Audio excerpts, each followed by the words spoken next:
जो व्यक्ति सरल होता है, मुख्य रूप से ऐसे व्यक्ति वे होते हैं जो अपना कार्य स्वयं करते हैं, दूसरों पर डिपेंड नहीं रहते हैं। सरल होना कहने में तो साधारण बात लगती है, परंतु जो सरल हो गया वह उच्च कोटि का मनुष्य बन जाता है। ऐसे लोग ईश्वर के दर्शन भी प्राप्त कर लेते हैं। ये किसी को बिना कोई नुकसान पहुंचाए अपने तरीके से अपना कार्य करते हैं। ऐसा व्यक्ति अपनी मानवीय कमजोरियों को जीतने के लिए गुस्सा के स्थान पर प्रत्येक परिस्थिति में मुस्कुराता है, घृणा के स्थान पर प्रेम करता है, बदला के स्थान पर क्षमा, ईर्ष्या के स्थान पर दूसरों की खुशी में प्रसन्नता, अहंकार के स्थान पर विनयशीलता, बुरा बर्ताव के स्थान पर अच्छा बर्ताव, अशिष्ट व्यवहार के स्थान पर शिष्ट व्यवहार, दूसरे का हिस्सा रखने के स्थान पर दूसरों को देना, किसी कमर्शियल सर्विस को मुफ्त में रखने के स्थान पर दूसरों की सहायता करना, दूसरों के कार्य या बात पर जजमेंट होने के स्थान पर उसे जैसा है वैसा लेना, तथा जब कुछ करने या स्वीकारने के लिए कहा जाए तब जो उचित लगे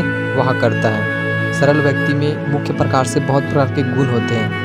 तो दोस्तों आइए जानते हैं सरल व्यक्ति की एक छोटी सी कहानी। एक बहुत ही भोला भाला सा आलसी लड़का था। वह कोई काम नहीं करना चाहता था, बस खाना खाता, घूमता और सोते रहता था। एक दिन उसे किसी ने बताया कि एक आश्रम है जहाँ पर कुछ नहीं करना पड़ता है और हर दिन 2 समय का खाना और नाश्ता मिलता है, तुम वहाँ जा कर के रहो। उस आलसी लड़के ने सोचा कि ये तो बहुत बढ़िया है और वह उस आश्रम में जाकर रहने को सोचा। और फिर वह भोला भाला आलसी लड़का अपना सारा शारीरिक जीवन छोड़कर उस आश्रम में जाकर रहने लगा।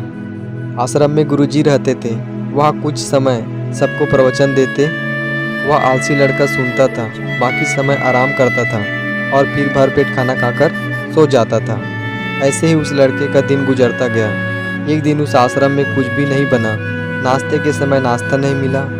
उसने सोचा नाश्ता नहीं मिला, भोजन तो मिलेगा। अब भोजन के समय उसे भोजन भी नहीं मिला। लड़का दौड़ करके गुरुजी के पास गया और उसने पूछा कि आज भोजन क्यों नहीं बना। गुरुजी ने कहा कि बेटा आज एकदशी है और जितने भी आश्रम में सदस्य हैं उनका उपवास है और तुम्हारा भी आज उपवास है, आज भोजन नहीं बनेगा। वह लड़का आलसी था और उसे भूख भी बहुत लगता था। उसने गुरुजी से बोला कि मैं उपवास नहीं रहूँगा, मुझे भूख लगी है, मैं खाना खाऊंगा। गुरुजी ने बोला ठीक है, जाओ भंडारे में से सामान ले करके आओ और आश्रम में नहीं बाहर ले जा कर के बना लो, लेकिन याद रखना भोजन बनाने के बाद सबसे पहला भोग भगवान को लगाना और फिर तुम प्रसाद पाना। वह लड़का बोला ठीक है और फिर अनाज लेकर के नंदी की ओर पहुंचा। भोजन पकाने लगा, तैयार हुआ। उसके बाद कहने लगा कि भगवान श्री राम आइए पधारिए, भोग लगाइए। अब जब उसे लगा कि भगवान तो आ नहीं रहे तो फिर कहने लगा कि मुझे मालूम है आपको तो अच्छा खाने की आदत है, मैं बना नहीं पाया और मुझे अच्छा भोजन बनाने भी नहीं आता, लेकिन जो भी रूखा सूखा बना है आ करके खा लीजिए। भगवान श्री राम उसकी सरलता पर बहुत ही प्रसन्न हुए और उस लड़के को दर्शन दिए। उसने देखा कि भगवान श्री राम आए हुए हैं और उनके साथ में माता सीता भी आई हुई है, लेकिन लड़के ने सिर्फ 2 लोगों के लिए ही भोजन बनाया था, एक अपने लिए और दूसरा भगवान के लिए। और अब क्योंकि भगवान के साथ माता सीता भी आई हुई है तो उसने उस भोजन को माता सीता और भगवान के सामने ग्रहण करने के लिए रख दिया। भगवान श्री राम और माता सीता ने भोजन किया और उसके बाद जब वह जाने लगे तो यह भोला सा आलसी लड़का बोला कि प्रभु आप आए, दर्शन दिए, बहुत अच्छा लगा। मुझे खाने को कुछ नहीं मिला, लेकिन कोई बात नहीं, लेकिन आपसे एक विनती है कि अगली बार जब आप आएंगे तो कितने लोग आएंगे ये बता दीजिए ताकि मैं उतने लोगों के लिए भोजन बनाकर रखूं। भगवान श्री राम मन ही मन मुस्कुराए और फिर अंतर्ध्यान हो गए। लड़का आश्रम गया, दिन बीतता गया और फिर एकादशी का दिन आया और इस बार उसने 3-4 लोगों के लिए अनाज लेकर के खाना बनाने के लिए नदी के किनारे पहुंचा और उसने बड़े प्रसन्नता से भोजन बनाया और इंतजार करने लगा कि प्रभु आइए और भोग लगाइए। इस बार लड़का देखता है कि भगवान श्री राम पूरा राम दरबार लेकर के आए हैं, जैसे माता सीता, लक्ष्मण, भरत, हनुमान जी और सभी लोग आए हैं। लड़के ने 3-4 लोगों का भोजन बनाया था और इस बार भी भोजन कम पड़ गया। लड़के ने निराश होकर भोजन को प्रभु राम के आगे रख दिया। उन्होंने भोजन किया और फिर चले गए और इस बार भी लड़का फिर से भूखा रह गया। अब लड़का फिर आश्रम गया। दिन बीतता गया और फिर एकादशी का दिन आया और इस बार गुरुजी ने कहने लगा कि गुरुजी, मुझे इस बार थोड़ा ज़्यादा अनाज चाहिए। गुरुजी सोचने लगे, यह इतना सारा अनाज का करता क्या है, कहीं इसे बेचता तो नहीं है। फिर उन्होंने कहा कि ठीक है, भूख से परेशान रहता है। लड़के ने कहा कि नहीं गुरुजी, मैं भूख से परेशान नहीं रहता हूँ। प्रभु के साथ बहुत लोग आते हैं, उनको भी तो भोजन कराना पड़ता है। गुरुजी को लगा कि ये लड़का पागल हो गया है, लेकिन गुरुजी ने सोचा कि चलो एक बार चलकर देखते हैं लड़का इस अनाज का करता क्या है। वह भोला सा लड़का अनाज लेकर के नदी के किनारे पहुंचा और इस बार भोजन बनाया नहीं। उसने सोचा कि प्रभु हर बार ज़्यादा लोगों को लेकर के आते हैं, इस बार वह जितने भी आएंगे खुद बना करके भोग लगा लेंगे। और फिर प्रेम से प्रभु को बुलाने लगा।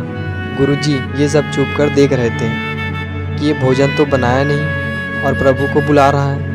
लेकिन लड़के ने देखा कि इस बार प्रभु के साथ बहुत से लोग आए हुए हैं। तो उसने प्रभु के सामने हाथ जोड़ करके कहा कि प्रभु माफ़ करना, आप बहुत सारे लोग आते हो, मुझे संख्या पता नहीं होती है और मेरी हिम्मत भी नहीं होती कि इतने सारे लोगों के लिए भोजन बनाऊं। आप स्वयं आइए, बनाइए, खाइए और भोग लगाइए। प्रभु मुस्कुराते हैं और अपने साथ आए सभी लोगों के साथ मिल करके भोजन बनाते हैं। गुरुजी ये सब चुप करके देखते हैं और फिर लड़के के पास आकर के कहते हैं कि तुम ये कर क्या रहे हो। लड़का कहता है कि गुरुजी आपको दिख नहीं रहा है कि भगवान श्री राम पधार चुके हैं, माँ सीता आई हुई है, हनुमान जी आए हैं और भी सभी लोग आए हुए हैं, भोजन बन रहा है। गुरुजी ने बोला कि पागल हो गया है, मुझे तो कोई नहीं दिख रहा है।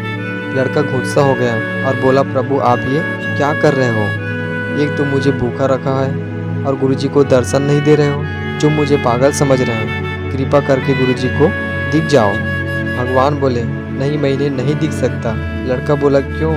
लड़का बोला क्यों नहीं दिख सकते, मेरे गुरुजी तो बहुत महान है, बहुत बड़े ज्ञानी और ज्ञाता है। भगवान बोले, हाँ ज्ञानी और ज्ञाता होंगे, लेकिन तुम्हारी तरह सरल नहीं है। जो सरलता तुम में है वो तुम्हारे गुरुजी में नहीं है। लड़के ने ये बात गुरुजी से कह दी कि भगवान श्री राम कह रहे हैं कि आप में सरलता नहीं है, आप मेरी तरह सरल नहीं हैं, इसलिए आपको दिख नहीं सकते। गुरुजी की आंखें नम हो गई और रोने लगे कि और बोले कि बिल्कुल सही कहा, मेरे अंदर तुम्हारे जितना सरलता नहीं है। और फिर माफ़ी मांगने लगे। फिर भगवान ने गुरुजी को दर्शन दिया। ये कहानी हमें सिखाती है कि जीवन में सरलता सबसे आवश्यक है। जितना सरल बने रहेंगे उतना ही जीवन में आगे बढ़ते चले जाएंगे। जब आप सरल होते हैं तो आप बहुत सुख होते हैं, आपको सुख का अनुभव होता है, आप खुद भी मुस्कुराते हैं और दूसरों को भी मुस्कुराने की वजह देते हैं। ईश्वर दर्शन के लिए आवश्यक कमजोरियों को जीतने के अलावा मन में अच्छे विचारों की बहुतायत भी होनी चाहिए। इसलिए ऐसा व्यक्ति ऐसे विचार अपने परिवार, समाज, देश व विश्व के लिए रखता ही है, साथ में हमेशा दूसरों के भला और मदद करता है। तो दोस्तों मेरा ये कहानी कैसा लगा कमेंट बॉक्स में ज़रूर बताना और अच्छा लगे तो प्लीज़ दोस्तों मेरे चैनल को सपोर्ट करना। आपको दिल से बहुत बहुत धन्यवाद।